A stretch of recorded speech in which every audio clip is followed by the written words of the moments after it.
क्या कहिए सर, नामांकन हुआ है आज कुम्हरार विधानसभा के, जनता को क्या कहिएगा? जनता को एक संदेश देना चाहेंगे कि कुम्हरार विधानसभा का जो क्षेत्र है वो मेरा कर्म क्षेत्र है और पिछले 40 से ज़्यादा वर्षों से इस क्षेत्र में मैं रहता हूँ। इसी क्षेत्र के पटना विश्वविद्यालय में मैं कार्यरत था, वहाँ प्रिंसिपल, वाइस चांसलर सब पदों पर रहा और कुम्हरार के समस्याओं से हम भली भांति अवगत हैं और उन समस्याओं का निदान कैसे होगा इसका भी विजन प्लानिंग हमारे पास है। और कुम्हरार के बारे में एक और विशेष बात है कि यह शिक्षा का केंद्र है।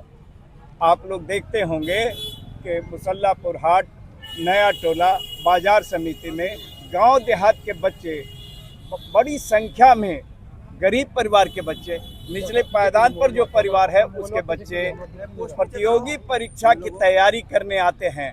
उनके बहुत सारी समस्याएं हैं, उन समस्याओं का भी निदान करना होगा क्योंकि वो बहुत अच्छी स्थिति में नहीं रह पाते हैं, एक छोटे से कमरे में रहते हैं, पीने का पानी सही से नहीं मिल पाता है। तो इन सभी समस्याओं का निदान करना होगा और कुम्हरार क्षेत्र को शिक्षा का केंद्र बनाना होगा, शिक्षा का हब बनाना होगा। और जब शिक्षा का केंद्र होगा तो उसका बाहर से भी बच्चे यहाँ पढ़ाई करने आएंगे और जो यहाँ के बच्चे बाहर जाकर के पढ़ाई करते थे वो भी हमारा रेवेन्यू बिहार में ही रहेगा और इससे एम्प्लॉयमेंट अपॉर्चुनिटी बढ़ेगा क्योंकि एजुकेशनल इंस्टीट्यूशन का विकास होगा। वहाँ जैसे बच्चे आएंगे तो लॉज, होटल, इस सब का बिजनेस बढ़ेगा और यहाँ के कुम्हरार के निवासियों के लिए एक रेवेन्यू का साधन बन पाएगा। सर कैसे तोड़ेंगे उसे? हमारे सर मानते हैं एनडीए के कुंदा रहा है वहाँ पर, तो जन सुराज अपनी साख की ताकत अपनी बार कितने दिखाने जा रही है? बिल्कुल, युवाओं का इतना सपोर्ट मिल रहा, युवा इतने उत्साहित हैं इस बार बदलाव लाने के लिए और युवा शक्ति जब साथ आ जाती है तभी बदलाव होता है। जेपी एजुटेशन में भी हम लोग देख चुके हैं कि जेपी एजुटेशन में युवा जब साथ आए तभी वो सफल हो सका। अच्छा सर, जैसे शिक्षक को समाज का शिल्पकार कहा जाता है, आप जिस विश्वविद्यालय से आए उसी विश्वविद्यालय के हम लोग भी छात्र हैं, तो क्या मानते हैं कि आज जो शिक्षक मतलब छात्रों का शिल्पकार होता है वो कहीं ना कहीं आपके कुम्हरार के भी शिल्पकार होने का काम आपकी बात करेंगे? अब बिल्कुल बिल्कुल, इसलिए कि शिक्षा क्षेत्र का बहुत वर्षों का अनुभव है और विभिन्न पदों का अनुभव है।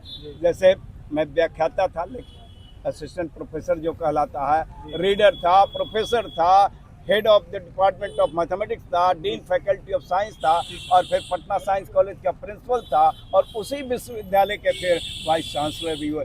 तो इतना अनुभव है, इस अनुभव को हम कुम्हरार क्षेत्र के जनता के विकास के लिए, कुम्हरार क्षेत्र के विकास के लिए, यहाँ के जनता के स्तर को, आर्थिक स्तर को सुधारने में ये काम। सर, कुम्हरार विधानसभा से 10 साल से अरुण कुमार विधायक थे, जो जोगीपुर के सरकारी स्कूल है तो आज तक उसको कोई पानी भी छूता, आज तक विधायक बने थे, आप बनते तो क्या कीजिएगा जोगीपुर के स्कूल का? बिल्कुल बिल्कुल, हम वादा ही नहीं करते हैं। जन स्वराज पार्टी केवल वादा नहीं करता है, उसका उपाय भी बतलाता है। जैसे जन स्वराज पार्टी कहता है कि हर एक ब्लॉक में नेतरहाट टाइप का स्कूल हम लोग स्थापित करेंगे ताकि बच्चों को गुणवत्तापूर्ण शिक्षा उनके आसपास ही मिल जाए। नेतरहाट विद्यालय के बारे में हम सब जानते हैं कि उसके जो छात्र निकलते थे वो एक से एक थे, बड़े बड़े पदों पर गए हैं, जहाँ भी गए हैं वो अपना परचम लहराए हैं। तो उस तरह का विद्यालय अगर ब्लॉक लेवल पर हो जाए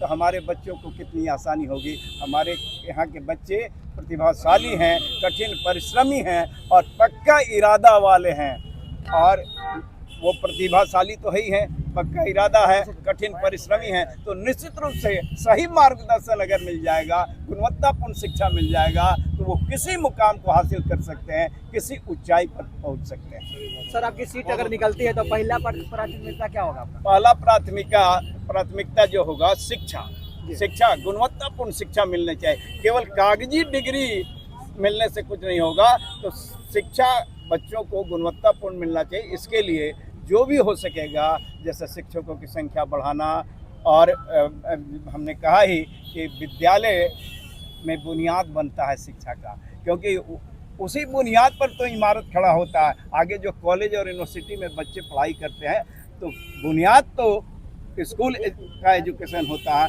विद्यालय का होता है, और बुनियाद अगर मजबूत हो तो इमारत भी बुलंद होगा।